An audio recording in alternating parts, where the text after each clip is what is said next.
3 সেকেন্ডের মধ্যে যদি বলতে পারেন জিনিসটা কি, তাহলে এটা আপনাকে আমি দিয়ে দেবো। আজকের ভিডিওতে ইন্টারেস্টিং জিনিস নিয়ে কথা হতে যাচ্ছে। এটা বলেই দিই, একটা পাওয়ার ব্যাংক। এটা একটা পাওয়ার ব্যাংক ভাই, এবং 20 ওয়াটের। এই যে কেবলটা দেখছেন, এটা কীভাবে ডিটাচ করা যায়, একটাতে লাইটনিং, একটাতে টাইপ সি, মানে দুটাকেই ঘুরিয়ে আপনি ব্যবহার করতে পারবেন। এবং এটা 5000 mAh-এর। এছাড়াও আমাদের কাছে আরও দুইটা পাওয়ার ব্যাংক রয়েছে। এটার সাথেও কেবল রয়েছে, এটা 20000 mAh-এর, আর এটা 10000 mAh-এর। কথা বলছিলাম আমরা ভেনশন ব্র্যান্ডের পাওয়ার ব্যাংক নিয়ে। ভেনশন, এই ব্র্যান্ডটা কি আপনার কাছে নতুন লাগছে? যদি নতুন লেগে থাকে তাহলে বলবো আপনি অনেক কিছুই জানেন না। ভেনশন কিন্তু 2011 সালে প্রতিষ্ঠিত একটা ব্র্যান্ড, এবং ওদের প্রোডাক্ট মোটামুটি ওয়ার্ল্ড ওয়াইড গ্লোবালি 80টা কান্ট্রির উপরে রয়েছে। সো বুঝতেই পারছেন এদের অপারেশন বেশ বড় সড়ো, এবং বাংলাদেশ থেকে যারা এগুলো কিনবেন একদম অফিসিয়ালি কিনতে পারবেন 1 বছরের গ্যারান্টি সহ। 1 বছরের গ্যারান্টি সহ এটা পারচেস করা যাবে। ভিডিও ডেসক্রিপশনে আমি এগুলোর লিঙ্ক দিয়ে দিচ্ছি, যদি প্রয়োজন হয় আফটার রিভিউ। যদি মনে করেন ভ্যালু ফর মানি বা আপনি কিনতে চাচ্ছেন, তখন কি আপনি দেখবেন ডেসক্রিপশনে লিঙ্ক মেনশন করা আছে। আমরা শুরু করবো একদম এই বড় ভাইকে দিয়ে, যা 20000 mAh-এর, এবং প্যাকেটটা এমন ছিল। স্পেসিফিক মডেল নাম্বারটা আমি লিখে দিচ্ছি, একটু পরে নেবেন, অনেক বড় সড়ো নাম আর কি। আর বক্সের মাঝে মূলত পাওয়ার ব্যাংকটাই পাবেন, যেহেতু সাথে কেবল দেওয়াই আছে, এক্সট্রা করে আর কোনো কেবলের প্রয়োজনও পড়ে না, আপনি এটা দিয়ে চার্জ করতে পারবেন। এখানে একটা লাইটনিং কেবল, একটা টাইপ সি কেবল রয়েছে। আর টোটাল পাওয়ার ব্যাংকটা সাদা কালার ভ্যারিয়েন্ট, এটাই আমরা পেয়েছি। সাদা কালার বাংলাদেশে একটু দেখা যায় খুব সহজেই ময়লা হয়ে যাওয়ার একটা পসিবিলিটিস থাকে। এটার ক্ষেত্রেও আমাদের এই কয়েকদিনের ইউসেজে আমরা সে ব্যাপারটা লক্ষ্য করছিলাম। আর এইটা আমরা ইচ্ছা করে তুলি নাই, এটা যদি তুলে ফেলতাম তাহলে এটার উপরে ভালো রকমের স্ক্র্যাচ পড়বে, এটুকু শিওর। ওই যে ওইটার উপরে অলরেডি দেখা যায়। সো একটু যত্নশীলভাবে ব্যবহার করতে হবে। টোটাল জিনিসটা প্লাস্টিক বিল্ড। আর এখানে যে কেবলটা রয়েছে, কেবলের কোয়ালিটি কিন্তু খারাপ নয়। এটার উপরে হালকা এক ধরনের টেক্সচার দেওয়া আছে, এবং আমার মনে হয় না যে এটা সহজে ছেড়ে যাওয়ার পসিবিলিটি আছে। আর এখানে আমরা তিনটা আউটপুট দেখব, একটা টাইপ সি, 2টা USB-A রয়েছে। রাইট সাইডে একটি বাটনই থাকছে, আর সামনের দিকটাতে যে এখানে আপনি মূলত 3টা মনিটর দেখবেন একসাথে। ব্যাটারির লেভেল, ভোল্টেজ, ইনপুট, আউটপুট এগুলো আপনি এখান থেকে দেখতে পাবেন। সামনের পার্টটা ম্যাট ফিনিশে, যে একটা টেক্সচার আছে, একটা সাউন্ডও পাওয়া যায় এখান থেকে। ব্যাক শেলটা ম্যাট ফিনিশ, তবে কোনো ধরনের টেক্সচার নেই। জিনিসটা কিন্তু বেশ ভারী, 20000 mAh-এর পাওয়ার ব্যাংক, মোটামুটি ভারী হবে, বুঝতেই পারছেন। এটা সর্বোচ্চ আউটপুট দিয়ে থাকে 22.5 ওয়াট। এখানে তিনটা আউটপুট দেখছেন, 3টা দিয়ে at a time 22.5 watt output দেবে না কিন্তু।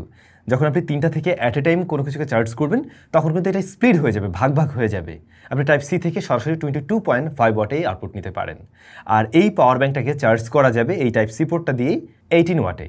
নর্মালি আমরা জানি পাওয়ার ব্যাংকের বা যে কোনো ব্যাটারির ক্ষেত্রে যেটা ক্যাপাসিটি থাকে সেটাই আমরা আউটপুট নিতে পারি না, এখানে একটা রেটেড ক্যাপাসিটি থাকে আর কি। তো এইটার ক্ষেত্রে রেটেড ক্যাপাসিটি আপনারা পেয়ে যাচ্ছেন 12000 mAh। তো আপনি খুব সহজেই বুঝতে পারছেন একটা 5000 mAh-এর ব্যাটারিকে বা ফোনকে 2বার চার্জ করা যাবে ইজিলি। আর এখনকার দিনে যে 6000 mAh-এর ব্যাটারিযুক্ত ফোনগুলো হয়ে থাকে, সেগুলোকেও 2বার চার্জ করা যাচ্ছে। তাছাড়া আমরা এটা দিয়ে কিন্তু ল্যাপটপ চার্জ করে দেখছিলাম। এটা দিয়ে আমরা বেশ কয়েক ধরনের ব্র্যান্ডেরই ফোন চার্জ করে দেখেছি, তার মধ্যে অবশ্যই ছিল স্যামসাং এবং আইফোন। এর পাশাপাশি অন্যান্য ব্র্যান্ডও ট্রাই করা হয়, এবং প্রত্যেকটাই কিন্তু সুপারফাস্ট সাপোর্ট নিচ্ছে, এবং প্রত্যেকটাই কিন্তু ফাস্ট চার্জিং সাপোর্ট নিচ্ছে ঠিকভাবেই। আমরা আউটপুট চেক করে দেখেছি 22.5 ওয়াট পর্যন্ত এটা আউটপুট দিতে পারছে প্রপারলি। পাওয়ার ব্যাংকটা দিয়ে যখন কিনা আমরা একটা ডিভাইসকে চার্জ করছিলাম, এটা খুব একটা হিট জেনারেট করে না। বাট অ্যাট এ টাইম যখন কিনা আমরা বেশ কয়েকটা ডিভাইসকে চার্জ করছিলাম, তখন দেখলাম এই যে সার্কিটের পোর্শনটা, এই জায়গাটা একটু হিট জেনারেট করছে আর কি। ব্যাটারির দিকটা গরম হয় না মূলত তাতে, কিন্তু যখন পাওয়ার ব্যাংকটাকে চার্জ করা হয়, তখন ব্যাটারি আবার কিছুটা হিট জেনারেট করে। ভেনশনের এই পাওয়ার ব্যাংকেও কিন্তু আপনারা সেফটি গার্ড বা সেফটি ফিচার পেয়ে যাচ্ছেন, এতে করে আপনার ফোনে সমস্যা হওয়ার পসিবিলিটি নেই একদমই। আমি যতটুকু জানি মার্কেটে ভেনশনের এই পাওয়ার ব্যাংকটার বেশ ভালো রকমের চাহিদা রয়েছে। যদি অলরেডি কেউ ব্যবহার করে থাকেন, একটু কমেন্ট করে জানাবেন আপনার অভিজ্ঞতা কেমন রয়েছে। তবে ভাই একটা ব্যাপার নোটিস করলাম, এটা ঝাঁকি দিলে কিছু একটা নড়ে এর মাঝে। আমি জানি না এটা আসলে কি নড়ছে, একটা সাউন্ড হয় এই আর কি। এখন এই পাওয়ার ব্যাংকটার কারেন্টলি প্রাইস রয়েছে কিন্তু 2500 টাকা। 2500 টাকা 1 বছরের গ্যারান্টি সহ। 20000 mAh 2500 টাকা। আমরা আরেকটু বাড়ালে অলরেডি মার্কেটে কিন্তু এক্সিস্ট করতে দেখি 45 ওয়াট আউটপুট দেওয়ার মতো পাওয়ার ব্যাংক, যেগুলোর ক্ষেত্রে অবশ্য এই গ্যারান্টির ব্যাপারটাতে কমতি আছে। ওগুলো 6 মাসের ওয়ারেন্টি প্রোভাইড করে, যেখানে এইটা 1 বছরের গ্যারান্টি প্রোভাইড করছে। স্যার এইখানে এসে আপনি একটু ডিসিশনটা চিন্তাভাবনা করে নেবেন। যদি বেশি ওয়াটের দরকার হয়, তাহলে তো বললাম যে আরও 500 টাকা বাড়ালে আপনি মার্কেটে অবশ্যই 45 ওয়াটের পাওয়ার ব্যাংক পাবেন। বাট আপনার যদি মনে হয় না আমার ওয়ারেন্টি পিরিয়ডটা একটু বেশি দরকার, একই সাথে আমার 22.5 ওয়াট হলেই এনাফ, এর বেশি আমার লাগছে না, তখন আপনি অবশ্যই এটা দেখতে পারেন। এরপর যদি আমরা আসি 10000 mAh-এর পাওয়ার ব্যাংকটার কাছে, এইটার ডিজাইনটা দেখে প্রথমে আমার মনে হচ্ছিল কিরে ভাই এত বড় একটা মনিটর, এখানে কি মানে মিডিয়া কনজাম্পশন করা যাবে? মানে ওই যে আগে আমরা পেতাম না কি বলে MP4, ওরকম একটা ব্যাপার থাকলে কিন্তু খারাপ হতো না ভাই। যত বড় এত কিছু না, মানে যত গর্জে তত বর্ষে না, ব্যাপারটা এমনই। দেখেন কতটুকু মনিটর, ওই যে উপরে এইটুকুই জাস্ট, কিন্তু এই জায়গাটা এত বড় করে রাখছে। কারণ এতে করে জিনিসটা দেখতে তো হঠাৎ করে ভালোই লাগে, একই সাথে এটা একটা ঝামেলারও কারণ হতে পারে। এখানে স্ক্র্যাচ পড়ার পসিবিলিটি সুপার হাই, মানে পড়বেই। আপনি যদি উল্টাপাল্টা করে রাখেন এভাবে, তখন দেখবেন যে এই জায়গাটাতে স্ক্র্যাচ পড়ে যাচ্ছে। এই আর এমনিতে এই পাওয়ার ব্যাংকটাও ম্যাট ফিনিশ, এর উপরে টেক্সচার আছে, ব্যাকশেলটাতে কোনো টেক্সচার নেই, বাট ম্যাট ফিনিশ রয়েছে। এটা 10,000 mAh এর, 6000 mAh হচ্ছে গিয়ে রেটেড ক্যাপাসিটি। এইটার আউটপুটও কিন্তু আমরা সেম দেখছি, মাঝে টাইপ সি পোর্ট রয়েছে, দুপাশে দুইটা USB A রয়েছে। এটাও আউটপুট দিতে পারে 22.5 ওয়াট পর্যন্ত সর্বোচ্চ, এবং ইনপুট নিতে পারে 18 ওয়াট পর্যন্ত। আমাদের টেস্টিংয়ে দেখলাম এটাও পারফেক্টলি ওয়ার্ক করছে, 22.5 ওয়াট পর্যন্ত প্রপারলি ডেলিভার করছে। তিনটা দিয়ে অ্যাট এ টাইম নিতে গেলে সেমভাবে এটাও স্প্লিট হয়ে যাবে, সেটাই খুব স্বাভাবিক। এটার ক্ষেত্রেও সেফটি গার্ড ওরা দিয়েছে, বাট এটার বিল্ড কোয়ালিটি আপনার কাছে একটু সস্তা, একটু চিপ টাইপের ফিল দেবে, এবং এটার দামও আসলে তাতে করে কম। এটার দাম রয়েছে 1650 টাকা right now, with 1 year warranty বা গ্যারান্টি। ও হ্যাঁ, একটা জিনিস তো ভুল বললাম, এইখানে এটার এই যে লেফট সাইডটাতে একটা মাইক্রো USB পোর্ট রয়েছে, মূলত এইটাকে চার্জ করার জন্য, এইটা দিয়ে চার্জ নেবে। আর রাইট সাইডে একটি বাটন থাকছে। সো এইটার ক্ষেত্রে বাটন পেয়ে যাচ্ছেন চারটা। এখন এইটা দিয়ে আপনি আপনার ফোনকে যদি 5000 mAh এর হয়ে থাকে, আপনি একবার চার্জ করে কিছুটা অবশিষ্ট পাবেন। আমরা সেমভাবে ট্রাই করছিলাম কিছু গ্যাজেটসের সাথে, সেগুলোর সাথে পারফেক্টলি ওয়ার্ক করছে। তবে এটা দিয়ে আসলে ল্যাপটপ চার্জ করার আসলে চার্জ দিলে হবে, কিন্তু সে আর কতটুকুই বা, তারপরে প্রয়োজনীয় মুহূর্তে আপনি কাজে লাগাতে পারবেন আই গেস। এইটার সাথেও যদি একটা ইনবিল্ট কেবল থাকতো, সেক্ষেত্রে ওইটা আরও বেশি কনভিনিয়েন্ট হতো, রাইট? বাট আমার কাছে যে জিনিসটা বেশি ইন্টারেস্টিং লেগেছে সেটা হলো এই জিনিসটা। এইটা জাস্ট একটা লিপস্টিকের মতো বা ছোট্ট একটা টর্চ লাইটের মতো বলতে পারেন।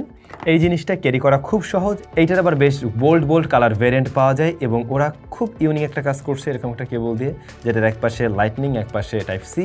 আপনি লাইটনিং দিয়েও আউটপুট নিতে পারবেন, আবার টাইপ সি দিয়েও আউটপুট নিতে পারবেন। তো আপনার যে ধরনের ফোন হোক না কেন, মানে এখন তো মাইক্রো USB চলে না, সেই জন্য বললাম যে কারো ফোনেই হোক না কেন এটা খুব ভালোভাবেই ওয়ার্ক করবে। এখানে একটা লাইটনিং আউটপুট, একটা USB টাইপ সি এর আউটপুট। ছোট্ট পাওয়ার ব্যাঙ্কগুলোতে সাধারণত ওয়াট একটু কম হয়, এটা 5000 mAh, বাট আউটপুট দিচ্ছে 20 ওয়াট, যেটা ডেফিনেটলি খারাপ নয়। তবে এইটার রেটেড ক্যাপাসিটি যে আসলে কত, এই ব্যাপারটা আমি সঠিকভাবে জানতে পারিনি। 5000 mAh আছে, আমরা 30% লেস করে দিতে পারি এখান থেকে, বা অলমোস্ট 40%-এর মতো। সেক্ষেত্রে বুঝতে পারছেন আপনি কতটুকু আউটপুট পাবেন। মেবি এটার থেকে আপনি হয়তো 3000 mAh পর্যন্ত সর্বসাকুল্যে বের করতে পারবেন। তো এইটা হচ্ছে জরুরি মুহূর্তে আপনাকে একটা বিশেষ সেবা সে প্রদান করতে পারবে। লাইক আপনি বড় কিছু ক্যারিও করতে চাচ্ছেন না, ছোট্ট জিনিসই ক্যারি করতে চান, দিনে হয়তো একবার একটু চার্জ দেওয়া লাগতেও পারে, তখন গিয়ে এটা আপনার জন্য ঠিকঠাক আছে। এটা সবার জন্য না, বাট কাদের জন্য আই হোপ আপনি মোটামুটি ক্লিয়ার। কিন্তু এইটার বিল্ড কোয়ালিটি সত্যিই দারুণ। এটা মনে হয় মানে প্লাস্টিকও না, এটা আমার কাছে লাগছে লিটারেলি কোনো ফাইবার জাতীয় কিছু দিয়ে তৈরি করা। এটা সেরকম একটা ফিল দিতে পারে, এবং এটার কোয়ালিটি সত্যিই বেশ দারুণ। ব্রেডেড কেবল রয়েছে, কেবলের কোয়ালিটিও খুবই ভালো। আর এইটার দাম রয়েছে 2050 টাকা। খুব সহজেই বুঝতে পারছেন, আমি যে একটু বললাম এটার কোয়ালিটি অনেক বেশি বেটার মনে হয়, প্রিমিয়াম একটা ভাইব দেয়, একই সাথে দামও বেশি। ওই যে যেগুলোর ক্যাপাসিটি কম, সেই জায়গায় যদি আবার ওয়াট বেশি দিতে হয়, তখন গিয়ে একটু প্যারা খেয়ে যেতে হয় কোম্পানির, বা খরচ একটু বেশিই করতে হয়। এইটার ক্ষেত্রে আমরা সেম ব্যাপারটা লক্ষ্য করছি। তো ভাই লোক, এইটা আপনি 2000 টাকা দিয়ে কিনতে পারেন। আগে বুঝেন যে আসলে আপনার এই জিনিস আপনার প্রয়োজন আছে কিনা। আপনি 2000 টাকা বা একটু বাড়ালেই কিন্তু এটা পেয়ে যাচ্ছেন, কিংবা আরও মার্কেটে অনেক পাওয়ার ব্যাংক রয়েছে যেগুলোর ক্যাপাসিটি আরও বেশি। এইটা ডিফারেন্ট ইউজারদেরকে টার্গেট করে আসছে। আই হোপ আপনি মোটামুটি ক্লিয়ার। সো আপনাদের কাছে এই 3টা পাওয়ার ব্যাংকের মধ্যে কোনটা বেশি ভালো লেগেছে অবশ্যই কমেন্ট করে জানাবেন। তবে আমি এটুকু শেয়ার করতে পারি, এদের প্রোডাক্ট কোয়ালিটি ডেফিনেটলি ভালো, এবং যেহেতু আসলে যে প্রোডাক্টগুলো 1 বছরের গ্যারান্টি দেওয়ার মতো ক্যাপাবিলিটি রাখে বা ক্লেম করে, তারা অবশ্যই মোটামুটি একটা ভালো জিনিস না নিয়ে আসলে আসলে মানে একটা জিনিস বিক্রি করে দিয়ে তারপর শুধু সার্ভিস দিতে থাকবে, এমন তো হয় না, তাহলে তো লস খাবে উল্টা। সো আই হোপ এগুলোর কোয়ালিটি ভালো হবে। যদিও বা আমাদের কাছে আসে মনে হয় মাস 3 মতো এরকম। এর মধ্যে সবচেয়ে বেশি আমি এটা ব্যবহার করেছি, এটা একদম পার্সোনালি আমি ইউজ করেছি। সো এটার দিক থেকে আমি বলতে পারি যে এটা আমাকে সন্তুষ্ট করছে ঠিকঠাকভাবেই, ও আউটপুট ঠিকঠাকভাবেই দিতে পারছে। সো সবাই ভালো থাকবেন, দেখা হচ্ছে আপনাদের সাথে নতুন কোনো ভিডিওতে।